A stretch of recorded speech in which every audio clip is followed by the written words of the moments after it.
Assalamualaikum warahmatullahi wabarakatuh. Perkenalkan, nama saya Andi Maulana dan ini adalah tugas informatika dari kelompok saya. Dan kelompok saya ada beranggota Marcel Josephine sebagai editor dan media share, saya Andi Maulana sebagai dubbing, dan Olivia sebagai pencari materi. Materi yang akan kami bahas yaitu reduce, reuse, dan recycle atau 3R. Yaitu reduce mengurangi jumlah sampah, reuse menggunakan kembali sampah, dan recycle mengolah kembali sampah atau daur ulang. Prinsip 3R. Prinsip 3R ada metode pengolahan sampah yang terdiri dari reduce, reuse, dan recycle.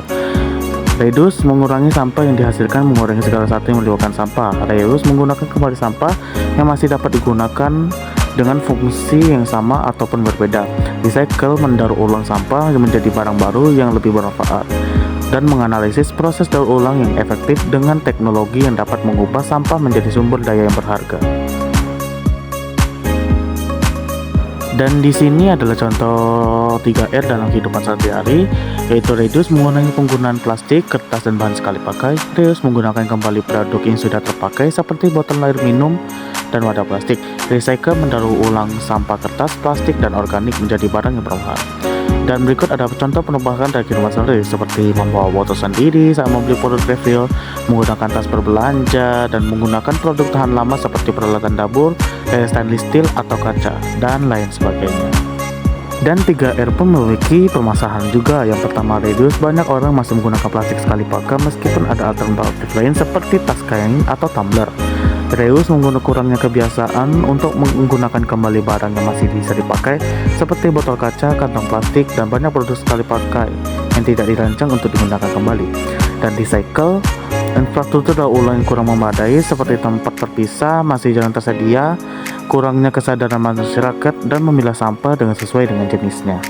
Dan itulah permasalahan yang dapat terjadi saat melakukan konsep 3R ini, yang pengolahan sampah untuk mengurangi dampak lingkungan.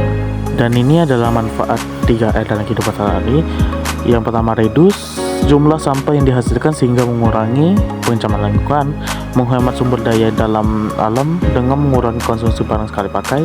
Dan kedua, reuse mengurangi sampah dan memanfaatkan kembali barang yang masih bisa digunakan, mengurangi kebutuhan produksi barang baru sehingga menghemat energi dan bahan baku.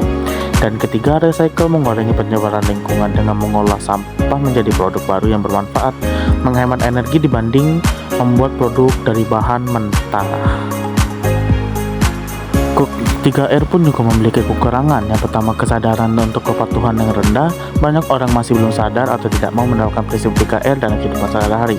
Yang kedua, keterbatasan teknologi dan infrastruktur. Tidak semua jenis bahan limbah dapat didaur ulang dengan mudah.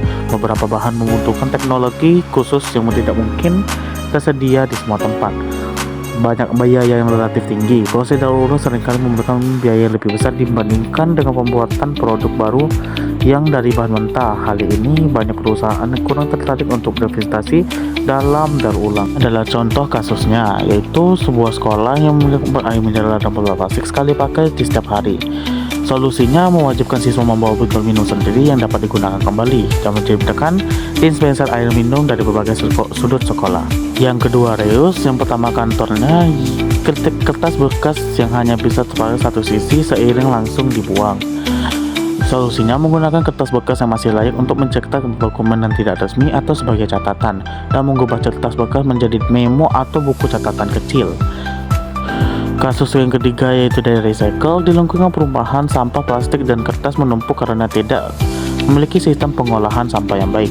Mengadakan program pemilahan sampah dengan menyediakan tempat terpisah untuk plastik, kertas, dan bahan-bahan organik lainnya. Dan mungkin itu saja yang dapat saya sampaikan. Jika ada kekurangan atau salah kata, saya mohon maaf. Saya akhiri. Wabillahi taufiq wal hidayah. Wassalamualaikum warahmatullahi wabarakatuh.